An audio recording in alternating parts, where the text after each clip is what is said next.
Over the weekend, we went and purchased 30 of these chickens, and we're bringing them home.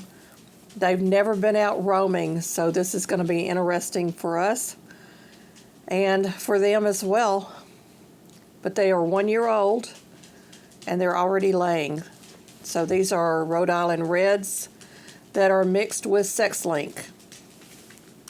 Hey y'all, and welcome to the Hillbilly Chicken Ranch. I'm Susan, your hostess, and this year we are the Resourceful Homestead. That is our theme for the year, and I thought I would share that with you off the front end.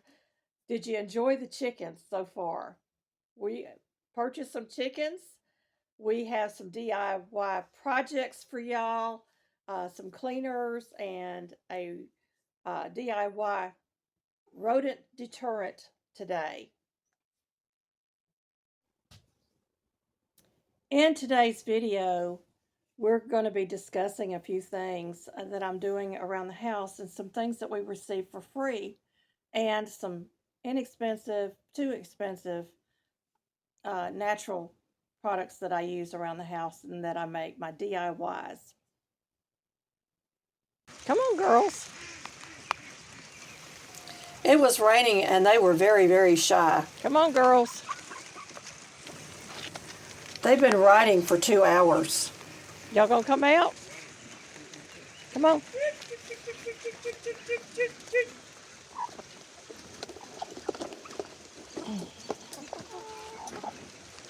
We picked up 30 hens.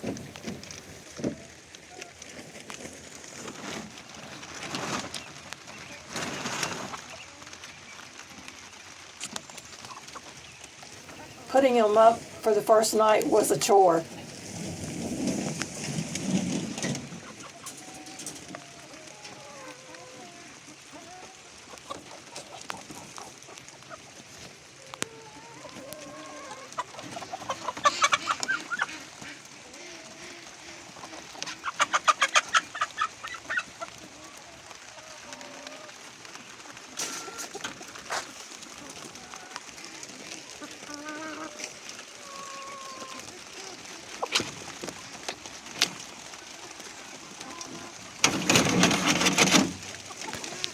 We had 10 chickens to a cage.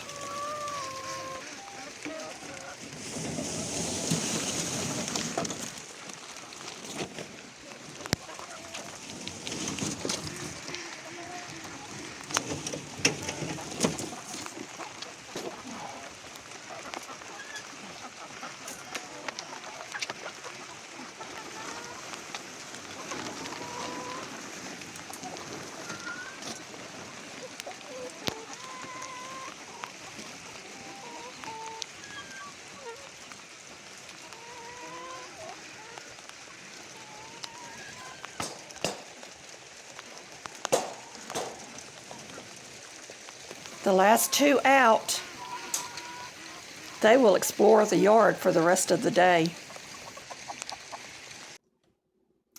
We received some wonderful gifts over the weekend. I was really surprised. One of my friends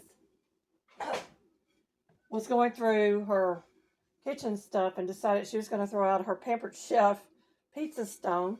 And I can use this for bread in my oven and many other things. So this has been washed up and ready to use, and I'm excited to add it to my collection.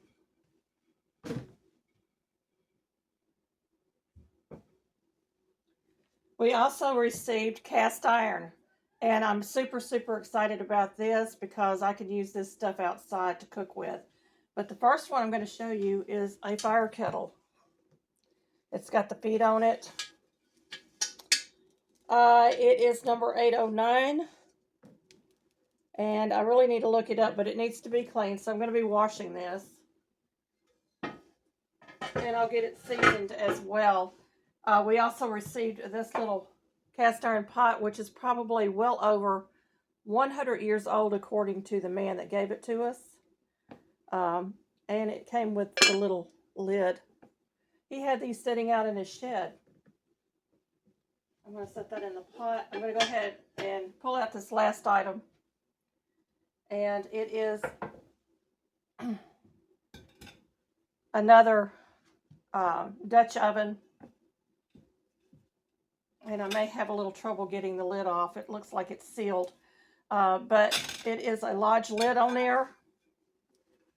And I'm thinking the pot is not large, but it is probably well over 100 years old as well, or close to it.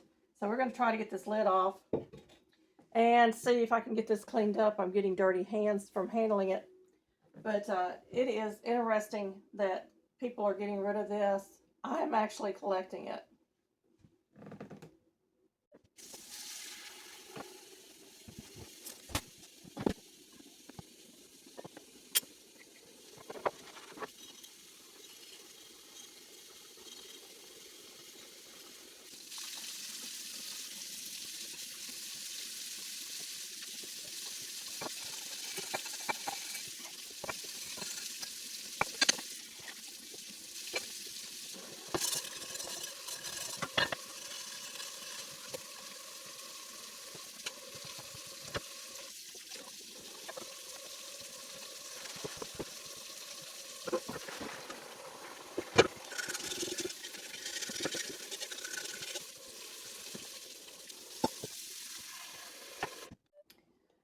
I have some grease in the bottom of this, so I'm going to take some baking soda and try it with baking soda, and if that doesn't work, I'll pull out some ketchup to see if I can't get it loosened.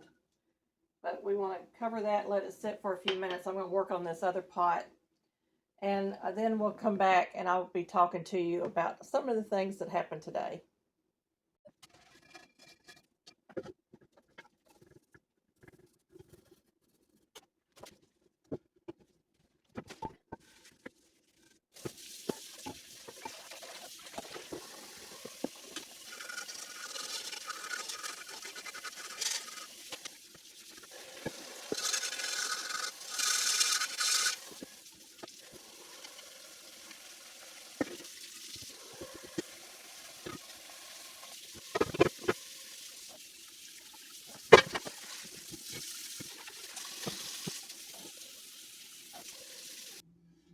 You can see where the grease has been, and there's still a line here. So what I'm going to do with this is I'm probably going to get some oven cleaner and put it in a bag, clean it, burn it, and then season it. Because this is going to have to be seasoned over an open fire anyway because of the legs. But that is a huge pot. Would be great for stews or roast or anything like that. And then my little cast iron pot is all seasoned inside.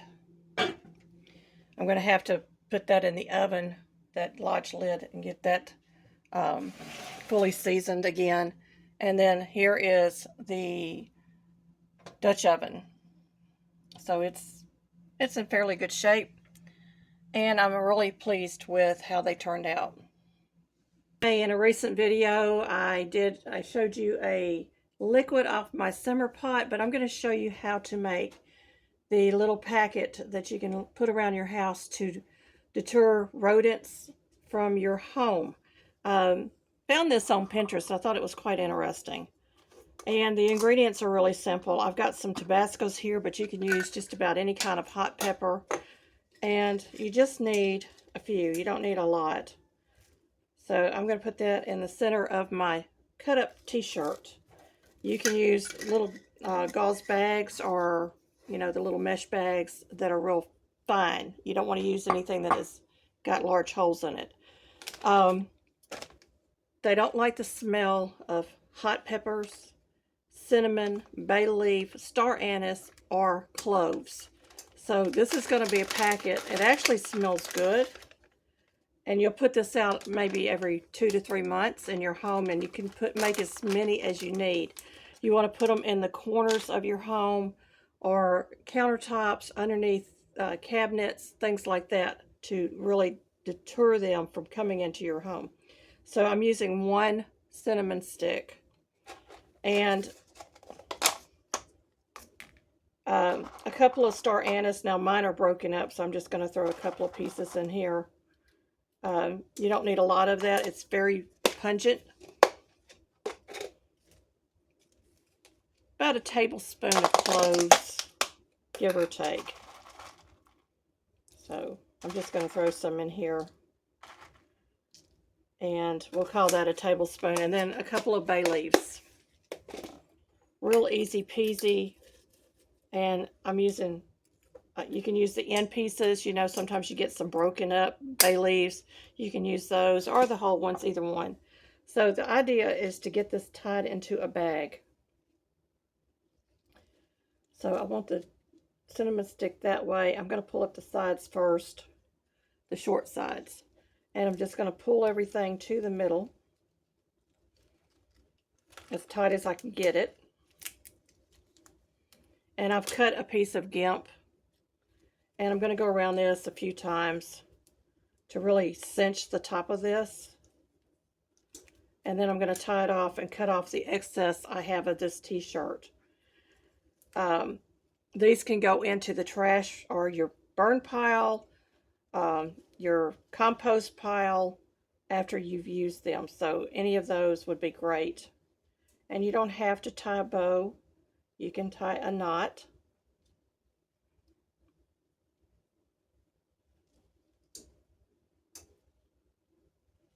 And I'm going to cut off all the excess I have of that. And I'm not sure how good these scissors are, but we're going to try to cut this fabric. And then you're going to place this somewhere where you have seen signs of mouse activity in your home. And the reason this works is because of the smell. Plus, it's not a bad smell for your home. You can use it all around your home. It leaves a little pleasant scent in the area that it is placed. So I have this Chefman air fryer here, and I noticed some activity over here in this corner. So I'm going to place that right there in the corner, put my Chefman right back in front of it. Nobody's going to know it but me and you that it's there. And after 2 to 3 months, I will do this again. Now, this is not a cheap alternative because the ingredients can get quite expensive, but if you buy it in bulk, it's cheaper. So it's a cinnamon stick, cloves, star anise, bay leaf, and cayenne or some type of dried hot pepper. Easy peasy. So there it is in its place. And that's where I have moved my little tray to that wall. So you really can't see it unless you're just really, really looking. So it works. I've tried it out. It works. And I thought I'd share that with y'all. Here's a couple of things that I'm using in my bathroom. I'm going to take a bottle of rubbing alcohol. Now you want it 60 to 90%, and this is actually 91%. But you want to use the rubbing alcohol. I've already removed the little cover on there, and I would suggest that you remove those when you bring them home so that they don't rupture in your house. And I pulled out lemongrass for some reason, maybe for the toilet bowl cleaner. But eucalyptus also has disinfecting properties, and so does the rubbing alcohol. So what I'm going to do is I'm going to throw in a few drops of the eucalyptus. If I can get the top off. There it goes. Then I'm going to put in about a tablespoon of this Castile soap. So I'm just going to pour it in there and guesstimate.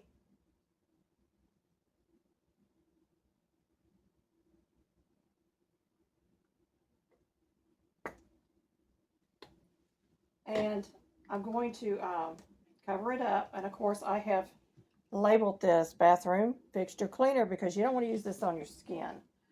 Rubbing alcohol can be caustic, so you don't want to use it in areas where you might have fire, like by your kitchen stove and a fireplace or something like that. So that's one. The second one is a toilet cleaner that I use daily. These are natural cleaners that you can make at home, relatively inexpensive. I need 1 cup of baking soda, and you will have to shake this product as you use it.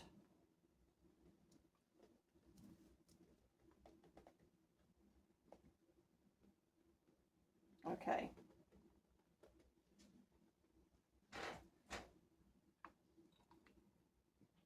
And I'm using a quart jar. And I'm not going to fill it all the way up because it will expand for a little while. So you want to be aware of that. And it calls for 1 cup of peroxide. Now, I understand you can add vinegar to peroxide. I don't do that. I don't find it necessary because vinegar is caustic. Like on my granite countertop, I wouldn't use vinegar. And then after it settles down, you can add water to this. It calls for water, and it calls for a tablespoon of Castile.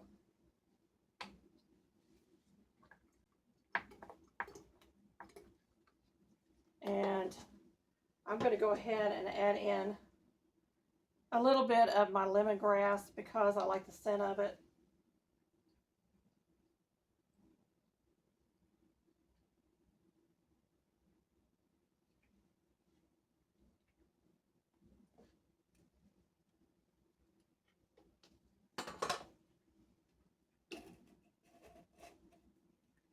So I'm going to give that a little shake just to mix it up, and I'll show you what it does.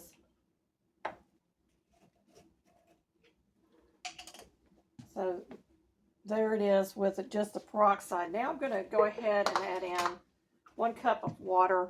You can add as much water as you want, but you're putting into water in your toilet, so you really don't need to add a whole lot. And that gives you enough for about a week to clean your toilet. And what you would do with this is shake it up, pour a little bit in your toilet, leave it overnight, and then just run the brush in there and flush your toilet, and you're done. So let me clean this mess up I've got on my counter. And we're going to go into my bathroom. All right, you are in our guest bathroom, and I'm just going to give this a shake.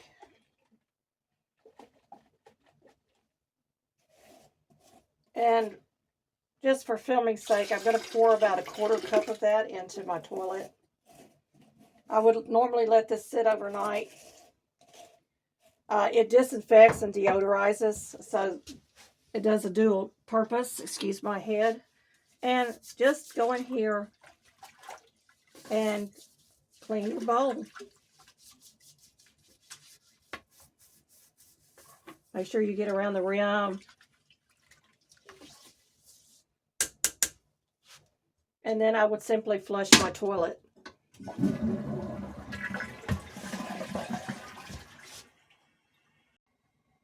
Now for my sink, I normally have a sponge in here, a homemade sponge, but I would remove everything off of my sink and my counter. And I'm just going to grab one of these washcloths because it doesn't really hurt it. And all I would do is, whoop, got it going good. I would suck that rag down for a couple of seconds. And just wipe down my countertops, my faucet, and everything in here. And it will be nice and fresh. That smell of the alcohol wears off within a few minutes. And then, you know, just wipe down the sink area.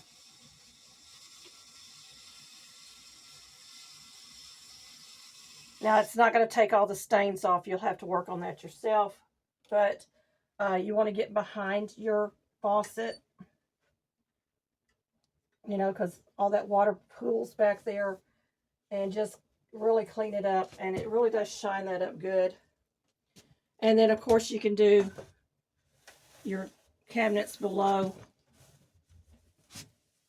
Just wipe them down, because mine get kind of dusty. We live in the country, so they kind of get dusty. And just wipe it down. And you have sanitized your bathroom. You can wipe around your fixtures, you know, your light switches, things like that, your door frames, doorknobs, any of that stuff with this, as long as it's not near a heat source.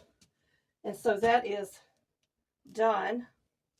Now, when I wash my sponge or my washcloth, I want to rinse it first, get all of that alcohol out of there before I do a full load of laundry, because you don't want to mix this with bleach or anything like that. It can be caustic. That's what I do. While we're in the bathroom, I wanted to show you this snazzy mirror my husband found. Absolutely free, and it fits into my theme in my bathroom. Y'all remember the curtain? And he also found this little basket shelf, and I've hung up some little guest towels there. I'm going to turn around. We've got our gray towels to match. And then we bought that piece right there at a thrift store not too long ago. One more look. I love that mirror. And our curtains. And then the painting is by my girlfriend Sandra McBroom, who's an artist. And there are the towels. Very vintage. Very me. Here's some content I think you might like. Thank you for visiting our homestead. Don't forget to like, subscribe, comment, hype, and share to help our small channel grow. See you next time for more simple living, frugal tips, and farmyard fun.